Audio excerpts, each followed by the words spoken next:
우리 마음을 하나님께로 향하고 또 마음을 또 하나님께로 열고 또 입술을 열어서 하나님을 찬양함으로 하나님 앞에 나가도록 하겠습니다. 여기 슬픈 마음인 사람 우리 박수 치며 하나님께 찬송 드리겠습니다.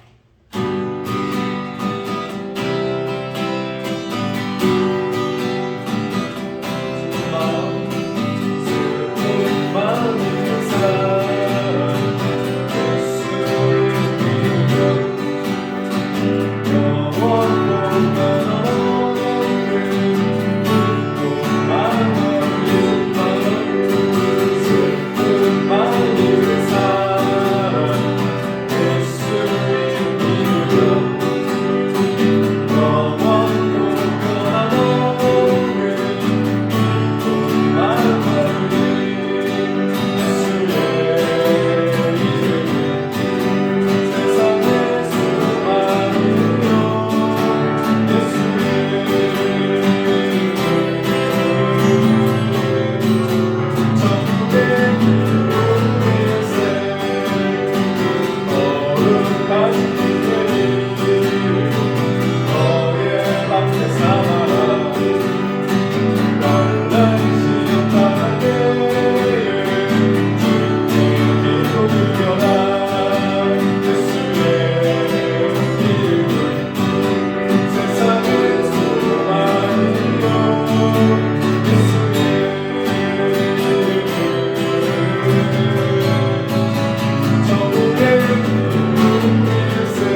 주님의 은혜임을 우리가 고백함으로 하나님 앞에 찬양함으로 나아가겠습니다.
살아계신 아버지 하나님, 우리의 모든 삶들이 또 우리 모든 호흡들이 모든 것들이 다 주의 은혜이고 또 주의 사랑이라는 것을 우리 이렇게 고백함으로 하나님 앞에 또 예배의 자리에 나왔습니다.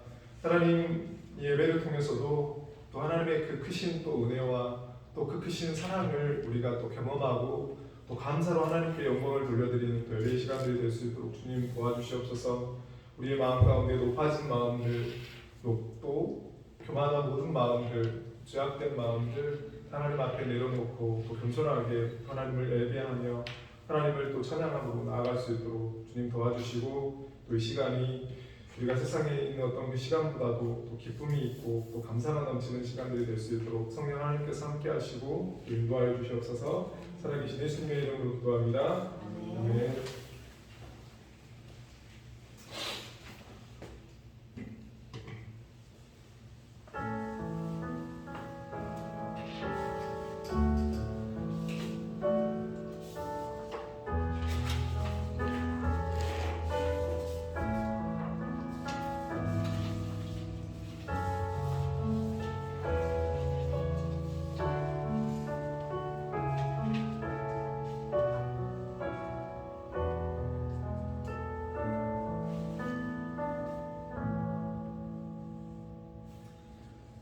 함께 일어나셔서 하나님께서 우리를 예배자로 부르시는 언약의 말씀을 경청하시기 바랍니다. 오라 우리가 여호와께 노래하며 우리의 구원의 반석을 향하여 즐거이 외치자. 우리가 감사함으로 그 앞에 나아가며 시를 지어 즐거이 그를 노래하자. 여호와는 크신 하나님이시요 모든 신들보다 크신 왕이시기 때문이로다. 땅의 깊은 곳이 그의 손 안에 있으며 산들의 높은 곳도 그의 것이로다. 바다도 그의 것이라 그가 만드셨고 육지도 그의 손이 지으셨도다. 오라 우리가 굽혀 경배하며 우리를 지으신 여호와 앞에 무릎을 꿇자. 그는 우리의 하나님이시요 우리는 그가 기르시는 백성이며 그의 손이 돌보시는 양이기 때문이라. 너희가 오늘 그의 음성을 듣기를 원하노라. 아멘. 하나님께서 우리를 예배자로 부르시는 말씀의 화답함으로 찬송가 38장 예수 우리 왕이여 우리 다 함께 찬송드리겠습니다.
그 언약의 말씀을 듣고 그 말씀 앞에 우리 하나님 앞에 우리 죄인들을 생각합니다.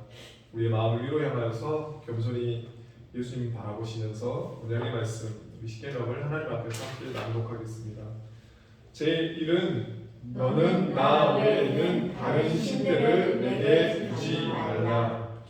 제2는 너를 위하여 새긴 우상을 만들지 말고 또 위로 하늘에 있는 것이나 아래로 땅에 있는 것이나 땅 아래 물속에 있는 것을 어떤 형상도 만들지 말며 그것들에게 절하지 말며 그것들을 섬기지 말라.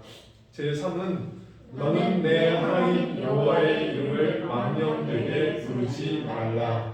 제4는 안식일을 기억하여 거룩하게 지키라. 제5는 내 부모를 공경하라.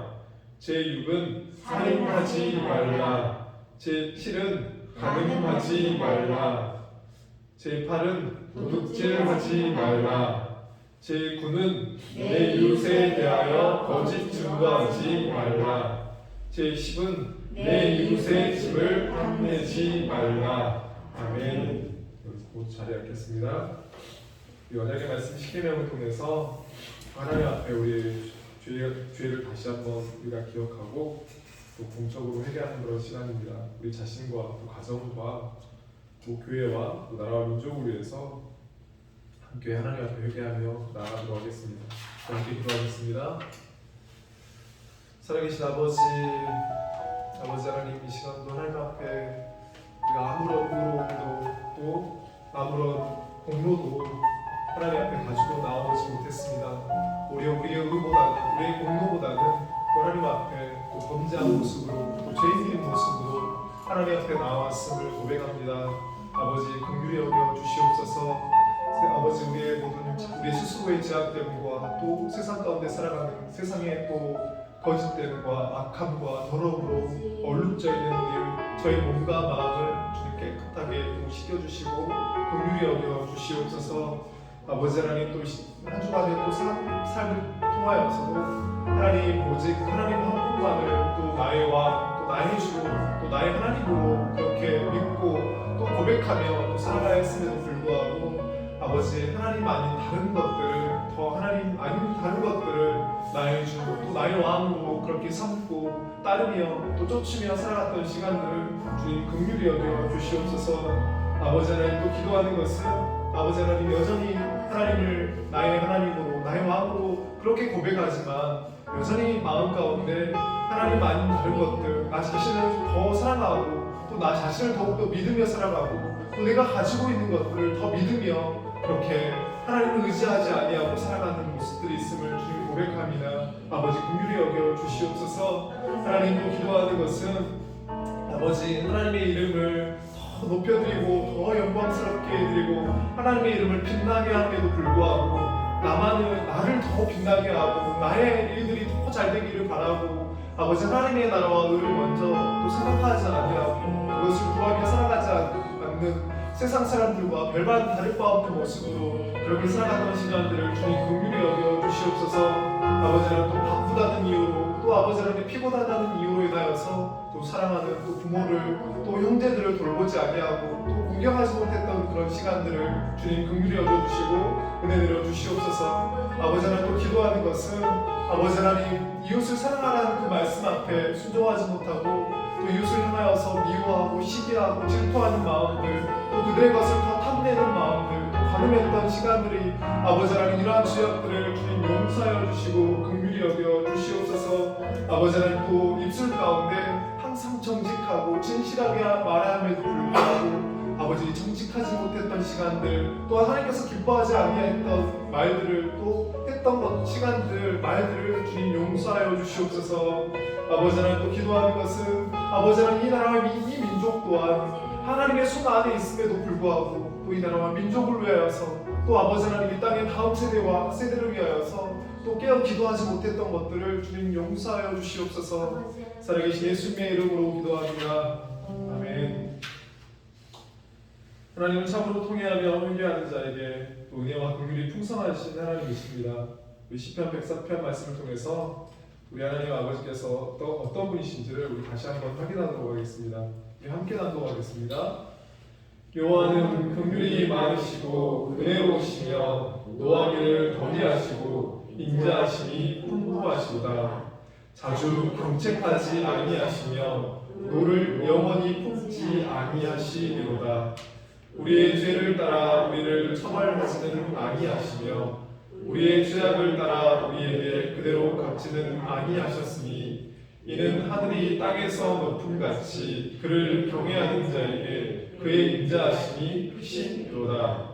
동이 서에서 먼 것 같이 우리의 죄가를 우리에게서 멀리 옮기셨으며 아버지가 자식을 긍휼히 여김 같이 여호와께서는 자기를 경외하는 자를 긍휼히 여기시나니 이는 그가 우리의 체질을 아시며 우리가 단지 먼지뿐임을 기억하심이로다.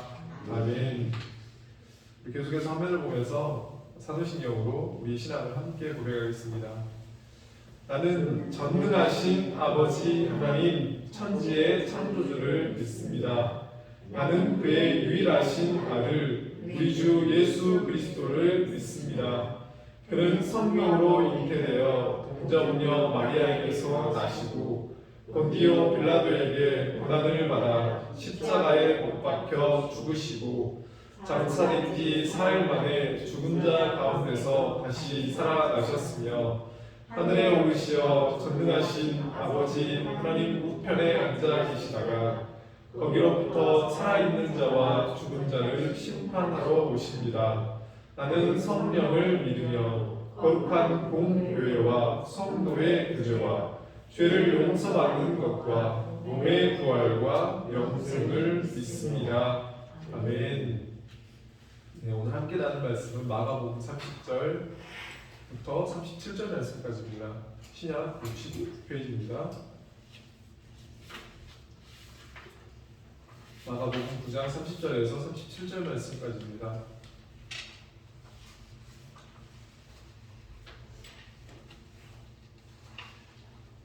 네, 찾으셨으면 제가 읽고 여러분 함께 읽겠습니다. 그곳을 떠나 갈릴리 가운데로 지날새 예수께서 아무에게도 알리고자 아니하시니 이는 제자들을 가르치시며 또 인자가 사람들의 손에 물려서 죽임을 당하고 죽은 지 3일 만에 살아나리라는 것을 말씀하셨기 때문이라. 그러나 제자들은 이 말씀을 깨닫지 못하고 묻기도 두려워하더라. 가버나움에 이르러 집에 계실새 제자들이 이르시되 너희가 길에서 서로 토론한 것이 무엇이냐 하시되 그들이 잠잠하니 이는 길에서 서로 누가 크냐 하고 쟁론하였습니다.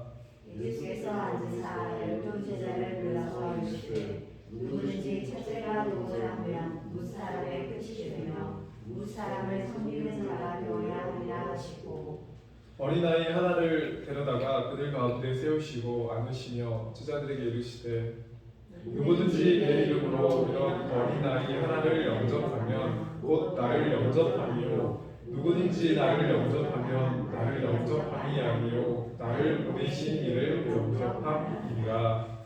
아멘. 네, 함께 기도하겠습니다. 살아계신 아버지 하나님, 하나님께서 한 주간도 또 저희들의 또 생명을 또 지켜주시고 저희들의 모든 것들을 또 모든 먹을 것, 쓸 것들, 또 입을 것들, 또 모든 것들도 풍성하게 또 채워주셔서 한 주를 또 살아가게 하시고 또 이 시간도 우리에게 건강을 허락하셔서 이렇게 건강한 모습으로 또 하나님 앞에 또 나아올 수 있게 해주시면 감사합니다.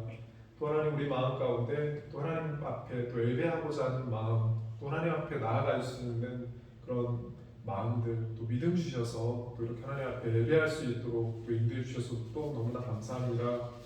하나님 이 시간 성령께서 우리와 함께 하시고 또 우리의 또 귀를 열어주시고 또 마음을 열어주셔서 주의 말씀을 또 잘 깨닫게 해주시고 또 말씀 앞에 우리가 또 순종해야 할 말씀들이 있다면 그 또한 순종할 수 있는 또한 믿음까지도 하나님께서 허락하여 주시옵소서. 또 아버지 하나님 우리 언제나 또 함께 예배하는 또 김승희 집사님 또 아침에 일어나셨을 때 또 몸이 좋지 않으셔서 지금 혼자 또 누워 계시는데 하나님께서 우리가 지금 갈 수는 없지만 하나님께서 또 돌봐주시고 또 어루만져 주셔서 시간이 또 지났을 때에는 또 몸을 혼자서 잘 일으킬 수 있도록 움직이실 수 있도록 하나님 도와주시고 살펴주시옵소서. 하나님 또 이 시간 또 하나님 말씀 잘 들을 수 있도록 또 또 말씀 잘 전할 수 있도록 하나님 함께 하시고 도와주시옵소서. 살아계신 예수님의 이름으로 기도합니다. 아멘.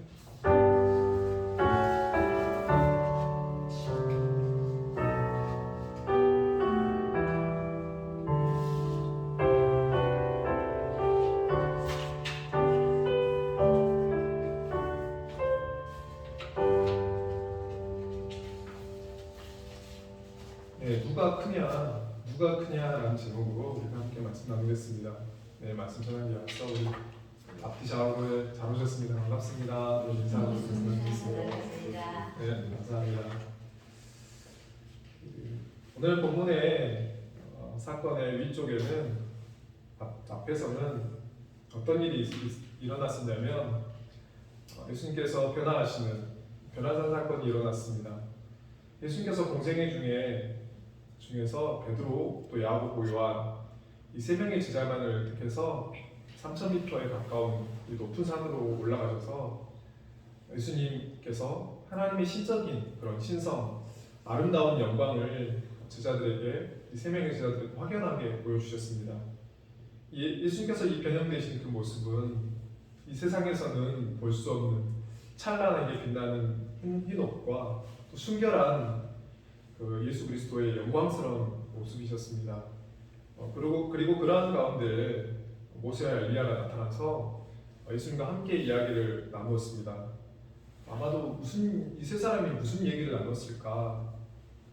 예수님께서 앞으로 십자가에 달리실 이 사건들을 이 세 명의 사람들은 대화하셨던 것 같습니다. 그렇게 이야기를 나누는 그 모습에서 베드로가 너무 깊이 심취한 나머지 여기가 좋사오니 여기 초막셋을 짓고 우리가 이곳에 함께 유하자라고 자기가 무슨 말인지 알지도 못하는 그런 말을 하고 또 두려워할 때 하늘에서는 음성이 들리고 또 모세와 엘리야는 사라지고 예수님만이 남은 채 이제 베드로와 제자들은 거기 계속 있고 싶지만 예수님은 제자들의 원함과는 달리 제자들을 데리고 산 아래로 이제 내려갑니다.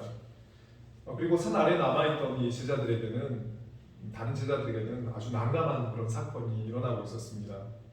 어느 아버지가 어린 아이, 자기 자식을 데리고 와서 어떤 힘든 싸움을 하고 있었습니다. 어떤 시름이냐면 이 아버지가 어릴 때부터 귀신이 들려서 혹독한 인생을 살던 자신의 사랑하는 그런 어린 아이를 고쳐달라고 예수님의 제자들에게 찾아왔습니다. 그런데 그때 예수님께서 그곳에 계셨다면 단번에 또 고쳐주셨을 텐데 예수님께서 변화산에 계시다 보니 제자들이 귀신을 쫓아내는 그런 사역을 했습니다. 그런데 분명히 예전에 귀신을 쫓아낸 이 경험이 제자들이 있었는데 이번에는 아무리 귀신을 쫓아내보려고 해도 어느 제자도 귀신을 쫓아내지 못했습니다. 그래서 아이를 고치지 못한 상태에서 때마침 예수님이 제자들을 데리고 내려오셨습니다. 내려가서 그곳 가운데에서 예수님이 극적으로 그 아이를 고쳐주는 그 사건이 바로 오늘 본문 앞에 나왔습니다. 이 베드로를 포함한 이 제자들의 이 마음 상태를 보면 변화산에서 제자들은 그 위에 계속 있고 싶어하고 더 위로 향하려고 한다면 예수님은 이미 위에서부터 아래를 향해서 내려오십니다. 제자들은 높은 곳을 향해서 가려고 하고 높은 곳에 머무르려고 하지만 예수님께서는 높은 곳으로 더 낮은 곳으로 가십니다. 주님은 스스로 내려가는 길을 선택하고 제자들은 올라가려고 하고 올라간 그곳에 머무르려는 그런 욕망으로 가득 차 있는 그런 것을 봅니다. 예수님께서는 이 귀신 들린 아이를 많은 무리들 앞에서 고치시고 그곳에 머물러 있지 않으십니다. 귀신 들린 아이가 처음에는 죽은 것 같이 보이다가 예수님께서 손을 잡고 일으키셨을 때 아이가 일어나는 것을 보고 살아나는 것을 보고 여러분 무리들이 얼마나 환호하고 여러분 기뻐했을까요? 그런데 예수님께서는 이러한 대중들의 환호와 기쁨에 취해 있지 않으시고 뭐라고 하시냐면 30절 말씀에 그곳을 떠나 갈릴리 가운데로 지날새 예수께서 아무에게도 알리고자 아니하시니 라고 말씀합니다. 놀라운 일이 일어나서 많은 군중들이 예수님을 환호하던 그 장소를 떠나시고 아무에게도 알리고자 아니하셨다라고 말씀합니다. 여러분, 제가 만약 이런 일을 일으켰다면 한번 생각해 봤습니다. 이것을 떠나고 아무에게도 알리지 않으려고 제가 했을까요? 교회를 키우고자 한다면, 더 많은 사람들이 교회로 오게 하려고 한다면 이곳에 더 머무르고 또 이곳 가운데서 일어난 이러한 일들을 더 많은 사람들에게 알리라고, 저만이 아니라 여러분들에게도 가서 누구에게든지 알리라고 그렇게 했을 것 같은데, 예수님께서는 떠나시고 또 알리고자 하지 않으셨다라고 말씀합니다. 여러분, 예수님께서는 자신이 대중들에 의해서 높아지시고 인기가 올라가고 명성이 퍼져가는 것을 원치 않으셨습니다. 예수님의 몸과 마음은 항상 낮은 곳에서 죄와 사망의 권세 아래서 고통받고 있는 인생들을 섬기는 곳으로 향하시는 것을 봅니다. 그리고 그 정점이 바로 31절 말씀입니다. 우리 함께 읽겠습니다. 이는 제자들을 가르치시며 또 인자가 사람들의 손에 넘겨져 죽임을 당하고 죽은 지 3일 만에 살아나리라는 것을 말씀하셨기 때문이더라. 아멘. 예수님의 이 낮아지심의 정점은 바로 십자가의 죽음과 부활입니다. 예수님께서 영광스러운 모습으로 변형되셨는데 그 모습 그대로 머물러 있지 않으시고 산 아래로 내려오신 이유는 하나님 대신 예수님께서 영광스러운 하늘 보좌를 스스로 버리시고 낮고 낮은 이 죄악으로 가득 찬 이 세상에 오신 이유가 바로 우리를 위해서 십자가에서 죽으시고 살아나시기 위함이셨습니다. 그런데 이 말씀을 듣고 31절에서 제자들은 깨닫지 못하고 묻기도 두려워하더라 라고 말씀합니다. 제자들이 왜 예수님의 그 말씀을 여러분 깨닫지 못했을까요? 예수님께서 죽으시고 살아날 것에 대해서 지금 처음으로 하시는 말씀이 아니라 이번이 두 번째로 제자들에게 하시는 말씀입니다. 설교 준비를 하면서 다른 목사님들 설교를 참고를 하는데요. 삼일교회 송태근 목사님, 아주 서울에 있는 대형교회 목사님이신데요. 그 목사님 하시는 말이 여성분들이 절대로 같이 살기 싫어하는 남자가 말귀를 못 알아듣는 그런 남자라고 얘기를 하시더라고요. 아무리 못생긴 남자보다 말귀 못 알아듣는 남자를 절대로 같이 못 산다 이렇게 하는데, 저도 요즘에 밥 먹으러 가는데 몇 번을 말해도 안 듣는다 그런 말을 듣는데, 여러분 지금 상황이 밥 먹으라는 그런 말을 알아듣지 못하고 이해하지 못하는 그게 아니라 제자들은 예수님의 그 말과 의도를 지금 뜻을 깨닫지 못했다라는 것입니다. 왜 처음 듣는 말도 아니고 두 번째 듣는 얘기인데 여러분 못 알아듣는 것일까요? 예수님은 지금 산 아래 낮은 곳으로 몸과 마음이 향하고 있습니다.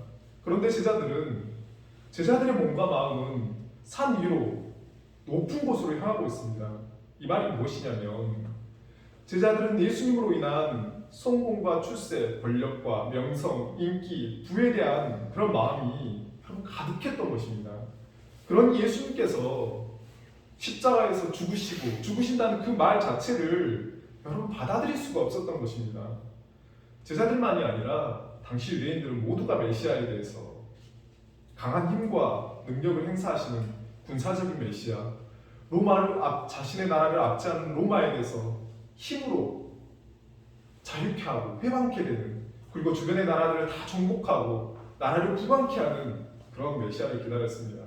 그런데 예수님께서 자신이 메시아라고 하면서 죽는다고 하니까 제자들은 그 말 뜻을 이해하지도 깨닫지도 못한 것입니다. 또한 묻는 것도 두려워했다라고 말씀합니다.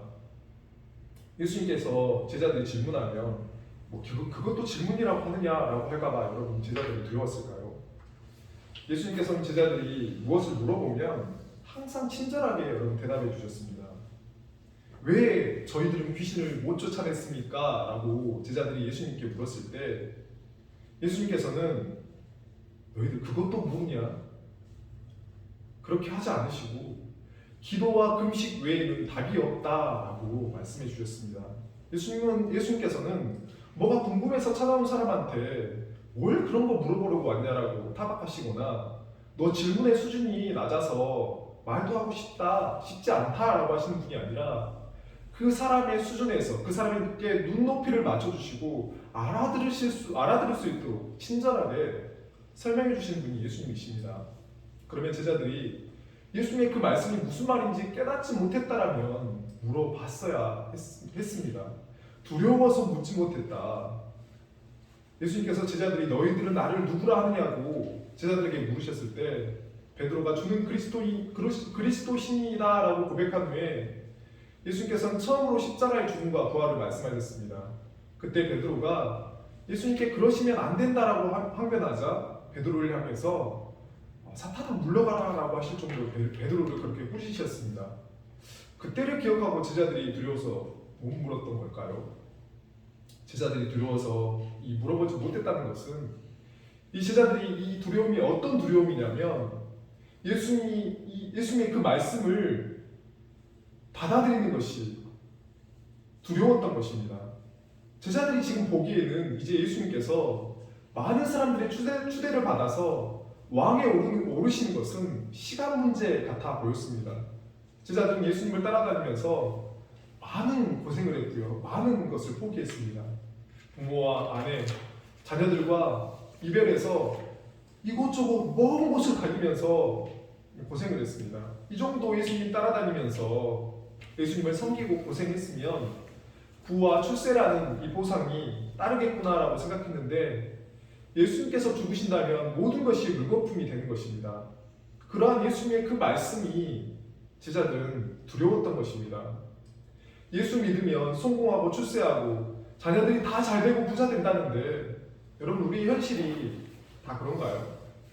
산 아래에서 일어나는 일들은 우리의 현실은 그렇게 환상적이진 않습니다. 제가 이 카페를 운영하면서 지금 일을 하면서 첫 달에 처음부터 분명히 처음부터 돈을 생각하진 않았습니다. 월세라도 뭔가 다 나올 수 있을까라고 생각했는데 한 달 일을 하고 월세 운영비를 다 빼고 주어지는 돈을 보니까 막상 그 돈을 주어지는 걸 보니까 몸에 너무나 힘이 쫙 빠졌습니다. 어쩌면 목사와 사모가 카페를 운영하면 갑자기 잘 안 되던 카페가 굉장히 잘 되면 여러분들에게 제가 목에 힘주고 말도 할 수 있을 텐데 우리의 현실은 그렇게 간단하지가 않습니다. 제자들은 예수를 믿으면 성공하고 출세하고 복받는 것을 꿈꿨는데 예수님의 그 말씀은 그게 아니니 제자들은 그 예수님의 그 말씀 앞에 직면하는 것이 두려워서 묻지도 못하는 것입니다. 우리도 그럴 때가 있습니다. 뻔히 알면서 하나님께서 원하시지 않는다는 거 아닌 거 알면서 모르는 척 외면하면서 이 정도면 괜찮겠지? 라고 살아갈 때가 있습니다. 말씀이 분명히 말씀함에도 불구하고 모르는 척 아닌 척 말씀을 외면하고 살아갈 때가 있다는 것입니다. 그런데 그 말씀을 외면하면 말씀 앞에 정직하게 서지 않으면 여러분 우리의 마음이 평안할까요? 아니요. 두려워하며 우리는 살아가게 됩니다. 말씀이 내 마음을 불편하게 하고 두려워하게 한다면 여러분 모른 척 아닌 척 하지 마시고 예수님 앞에 정직하게 물어보시기 바랍니다. 주님 무슨 말씀일까요? 제가 어떻게 해야 될까요? 라고 그렇게 정직하게 진실하게 물어보시기 바랍니다. 사도행전 8장에 보면 이 아프리카의 이 에티오피아의 그 높은 관직에 있었던 이 관리가 그 먼 곳에서 하나님을 경배하기 위해서 예루살렘에 왔다가 경배를 하고 돌아가는 길에 마차를 멈추고 성경을 읽고 있었습니다. 그런데 읽고 있는 그 말씀을 깨닫지 못하고 무슨 말씀이지 하고 이 관리가 골몰하고 있었나 봅니다. 그때 성령께서 이방인들에게 복음을 전하고 있던 이 빌립에게 그 마차에 가까이 가라고 말씀합니다. 이 빌립이 가서 보니 이 관리가 구약성경의 이사야서 53장 7절 8절 말씀을 이 사람이 읽고 있었습니다. 우리가 한번 읽어보겠습니다. 그가 곤욕을 당하여 괴로울 때에도 그의 입을 열지 아니하였으며 마치 도수장으로 끌려가는 어린 양과 털 깎는 자 앞에서 잠잠한 양같이 그의 입을 열지 아니하였도다. 그는 곤욕과 신문을 당하고 끌려갔으나 그 세대 중에 누가 생각하기를 그가 살아있는 자들의 땅에서 끊어짐은 마땅히 형벌받을 내 백성의 허물 때문이라 하였으리요. 아멘. 네, 이 말씀을 깨닫냐고 묻습니다. 그러니 관리가 하는 말이 도대체 지금 나오는 이 사람이 이 사람을 가리키는 건가 아니면 다른 사람을 가리키는 건가 라고 이렇게 묻습니다. 그러자 그리고 이 관리가 깨닫지 못하니 마차에 올라와서 이 말씀을 가르쳐 달라고 합니다. 빌립은 오늘 읽은 이 이사야서에 예언된 예수 그리스도를 이 관리에게 설명해주고 이 관리는 그제서야 이사야 말씀을 깨닫게 되고 예수 그리스도를 메시아로 믿고 그리스도로 믿고 고백하게 되고 세례를 받고 자신의 나라로 돌아가게 됩니다. 하나님께서는 우리가 말씀을 읽을 때 깨닫지 못하고 궁금해하고 또 그 말씀 앞에 두려워할 때 그 말씀을 알려달라고 구하면 하나님께서는 어떤 방법으로든지 말씀을 깨닫게 해주시는 분이십니다. 말씀 앞에 두려움으로 또 외면하지 마시고 그 말씀이 무슨 말씀인지 잘 모르겠다면 그 말씀을 깨닫게 해달라고 그리고 그 말씀을 순종할 수 있는 믿음 또한 구하는 우리 모두 되었으면 좋겠습니다. 예수님께서 내가 죽고 3일 만에 살아날 것이다 라는 그 말을 듣고 그 아무것도 물어보지 않는 이 제자들을 보면 여러분은 어떤 마음이 드시나요? 우리가 나의 아내가 남편이 자녀가 내가 어디 아프다는데 여러분 아무런 반응이 없다면 어디가 아프냐고 물어보지 않는다면 여러분은 어떤 마음이 들까요? 무척 서운하지 않을까요? 하물며 지금 예수님께서 어디가 아프시다는 게 아니라 내가 이제 죽는다 라는데 제자들이 언제 죽으시는데요? 무엇 때문에 죽으시는데요? 이런 한마디 말조차 물어보지 않는 이 제자들에게 여러분 예수님 굉장히 섭섭한 마음이 들지 않았을까요? 예수님께서는 제자들에게 그런 마음을 내색하지 않으십니다. 정말 속없는 자식, 철없는 자식들을 대하는 것처럼 제자들을 향해서 나무라지 않으시고 속상해하지 않으십니다. 제자들은 이런 예수님의 마음도 모른 채 가버나움의 어떤 집으로 돌아오는 이 길에서 자기들끼리 토론이 일어나나 봅니다. 34절 말씀입니다. 그들이 잠잠하니 이 길에서 서로 누가 크냐 하고 쟁론하였습니다. 제자들끼리 어떤 이야기가 벌어졌냐면 누가 크냐 하고 쟁론하였다라고 말씀합니다. 마가는 지금 제자들이 쟁론하였다라고 하는데 예수님께서는 제자들에게 너희들 무슨 토론을 했느냐라고 물으시는 것입니다. 초등학생들이 키를 재보면서 야 내가 좀 더 커 아니야 내가 더 커 이런 쟁론이 아니라 예수님이 왕 위에 오를 때 누가 공을 더 많이 세웠는지 따져보고 누가 더 높은 자리에 오를 것인지를 제자들 가운데 다투어 토론했다라는 것입니다. 아마도 이 쟁론은 베드로와 야고보와 요한이 주도한 쟁론인 것 같습니다. 자신들은 항상 예수님이 선택하셔서 특별한 일을 보여주셨기 때문에 우리가 제일 높은 자리에 오를 것이다 라고 했을 것이고 돈을 맡은 가룟 유다는 무슨 말이냐 내가 돈 관리를 잘해서 너희들이 밥 굶지 않고 예수님과 여기저기 활동할 수 있는 거 아니냐 이렇게 얘기가 됐을 것이고 제자들마다 다들 자신의 공로를 내세우면서 내가 더 높은 곳에 오를 것이다. 내가 더 높은 곳에 앉아야 된다라고 말을 했을 것입니다. 여러분 쟁론이라는 이 말 자체가 무의미한 말싸움이라는 그런 뜻입니다.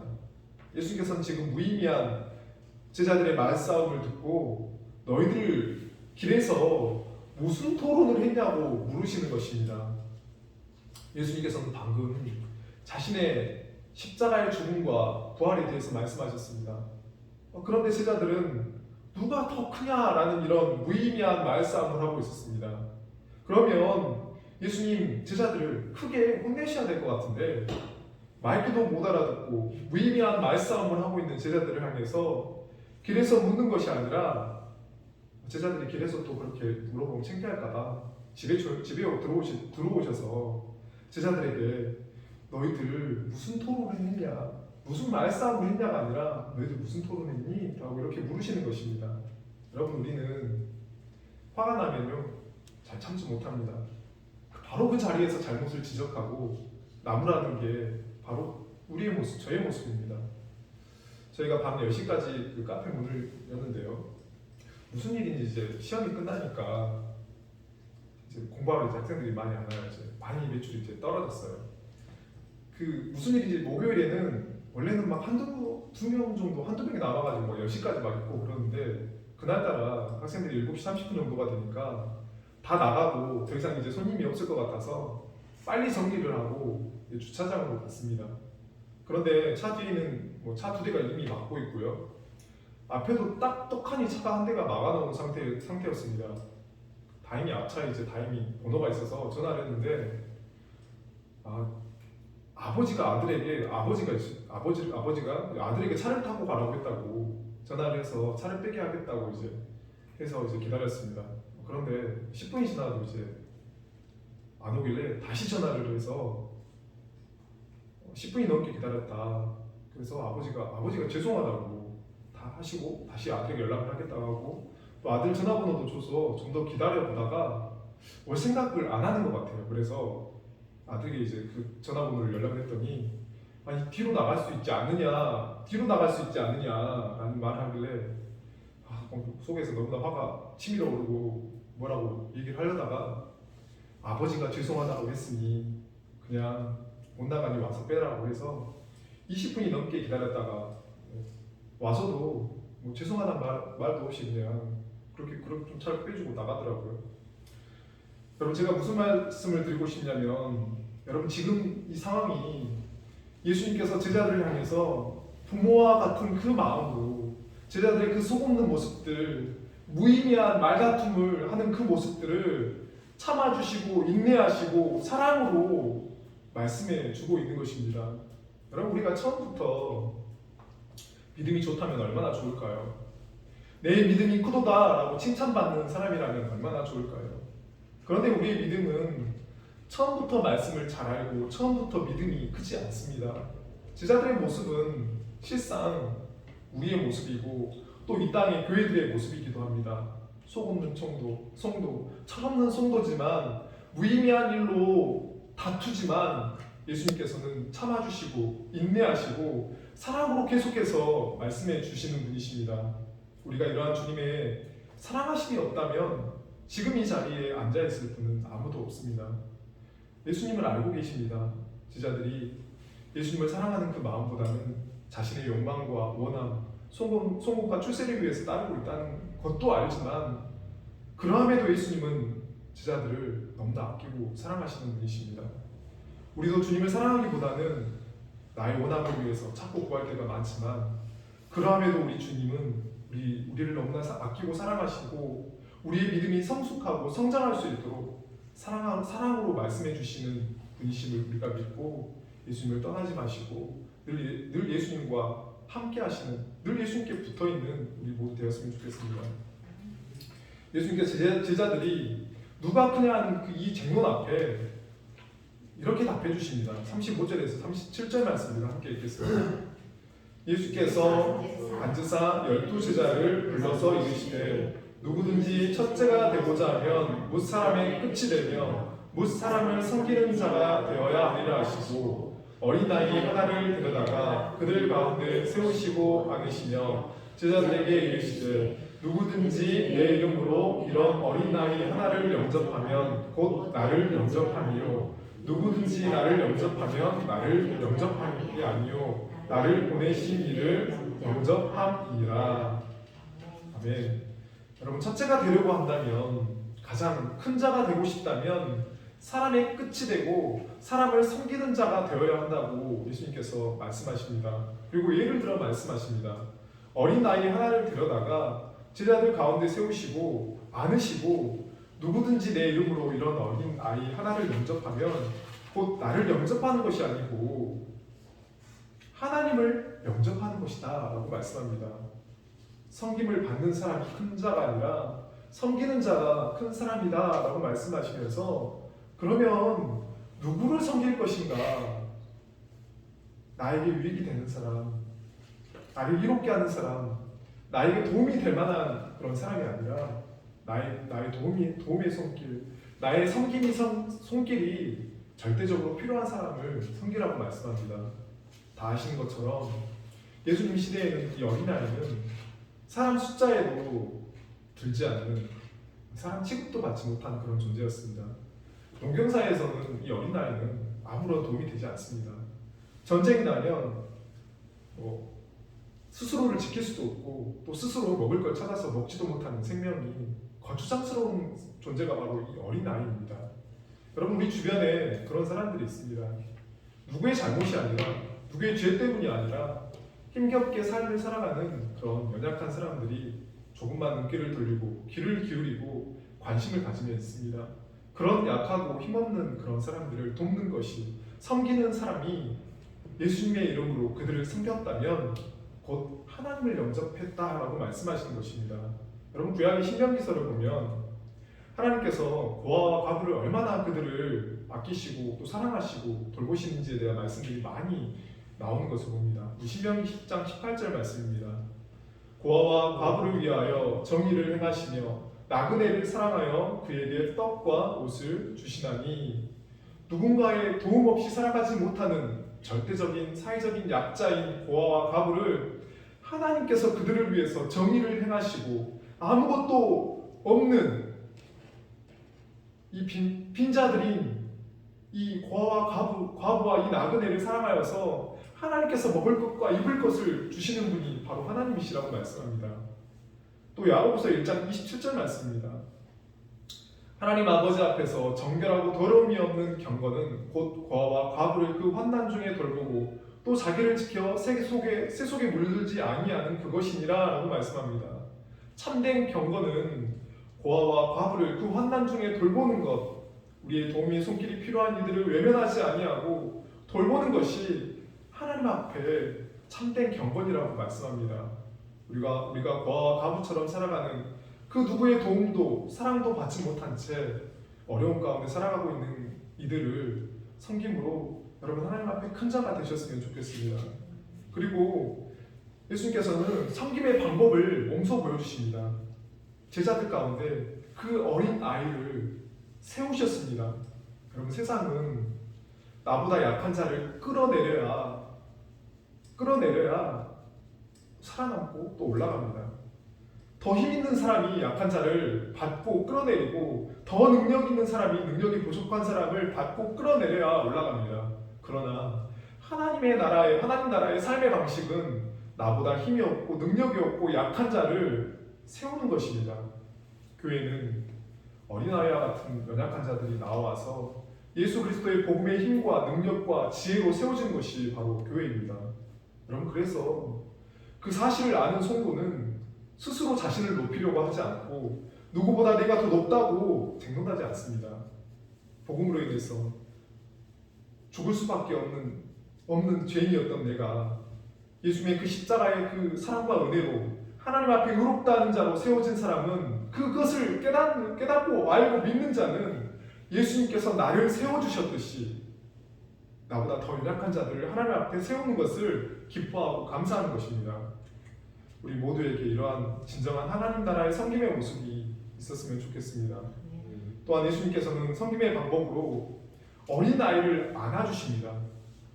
안아주신다는 것은 사랑으로 감싸주신다는 것입니다. 여러분, 어린아이는 항상 도움을 요청합니다. 항상 무언가를 달라고 합니다. 먹을 걸 달라고 하고요. 나를 보살펴 달라고 하는 것이 바로 어린아이입니다. 어린아이는 많은 또 실수를 합니다. 많은 잘못을 합니다. 이런 어린아이에게 절대적으로 필요한 것은 바로 사랑입니다. 사랑 없이는 어린아이가 세워져 가는 것, 자라는 것을 참고 인내하며 기다릴 수 없습니다. 예수님께서는 어린아이를 안아주셨는데 아마도 제자들은 그 어린아이가 누구의 아이인지 알았을 것입니다. 가버나움에 항상 머물던 그 집의 아이였든지 이웃의 아이였든지 그 어린아이는 항상 예수님의 품에 자주 안겼던 아이였을 것입니다. 그래서 그 어린아이는 예수님의 그 품에 안기는 것을 낯설어하지 아니하고 편안하게 안길 수 있었을 것입니다. 여러분, 사랑은 한 번으로 끝나는 것이 아니라 사랑은 끝까지 품어주고 안아주는 것이 진정한 사랑이라는 것을 몸으로 예수님께서는 말씀해주고 있는 것입니다. 어린아이를 품에 안아주시는 그 모습은 앞으로 제자들을 향한 또 예수님의 그 사랑을 나타내 주시고 계시고 또 우리를 향한 주님의 사랑이기도 합니다. 주님은 우리가 이 땅을 살아가는 동안 풍성한 사랑으로 안아주시고 우리를 품어주실 것입니다. 우리도 그 주님의 그 사랑으로 서로를 또 이웃을 또 특히나 우리 주변에 연약한 자들을 또 세워주고 품어주고 안아주는 사람이 되어서 하나님 앞에 여러분 큰 자가 되시기를 예수님의 이름으로 축복합니다. 아멘.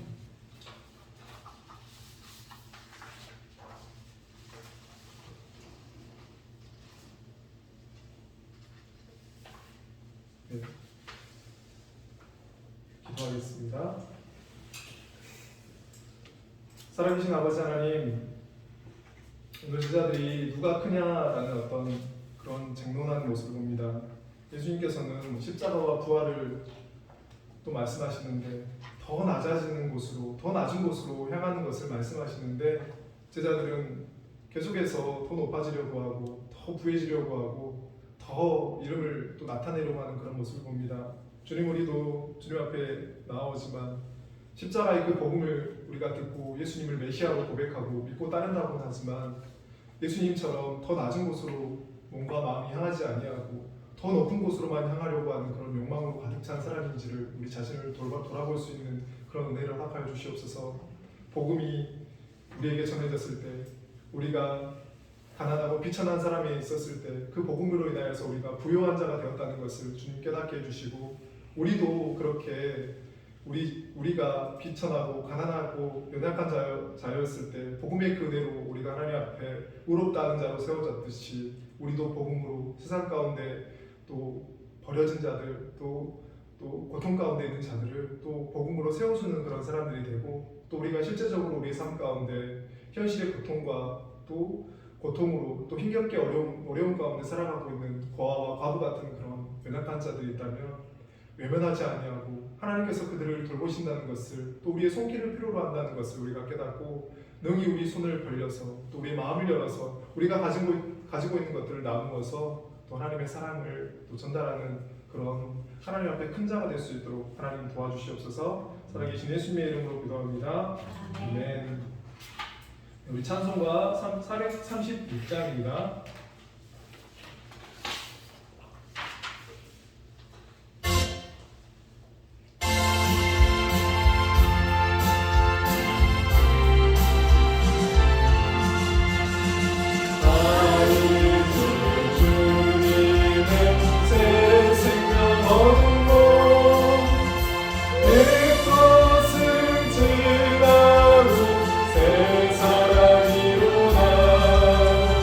그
11월 병원위원은 허미정 집사님께서 수고해 주시겠습니다.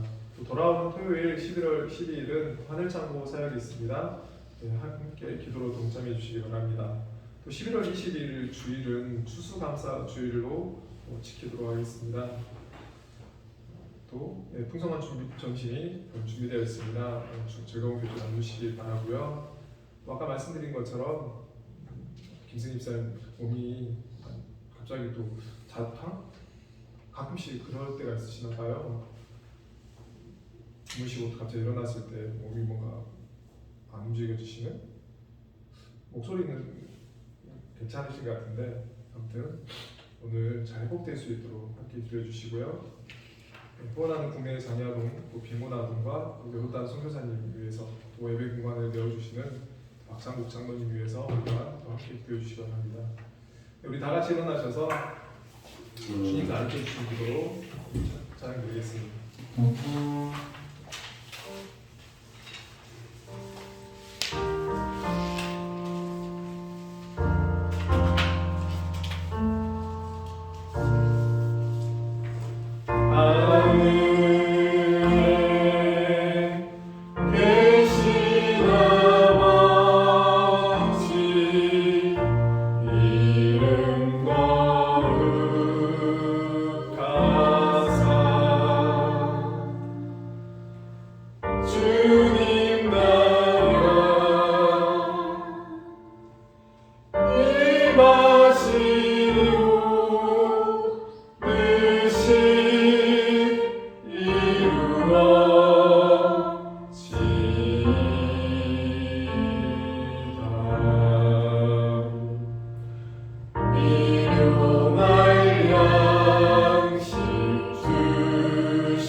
우리 한 손으로는 우리 가슴에 손을 얹고 또 한 손을 우리 함께 예배하는 지체들을 향해서 하나님께서 또 우리에게 함께 예배하는 자들에게 복 주셔서 한 주도 승리할 수 있게 해달라는 그 마음 가지고 우리 함께 강복선을 하겠습니다. 우리 다 함께 낭독합니다. 평강의 하나님이 친히 너희를 온전히 거룩하게 하시고 또 너희의 온 영과 혼과 몸이 우리 주 예수 그리스도께서 강림하실 때에 흠없게 보존되기를 원하노라. 너희를 부르시는 이는 이쁘시니 그가 또한 이루시리라. 아멘.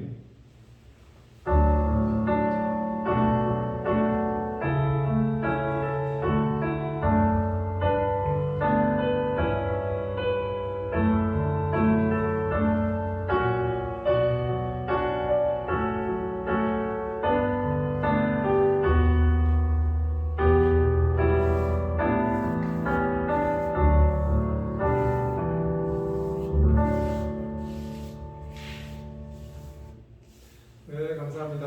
감사합니다.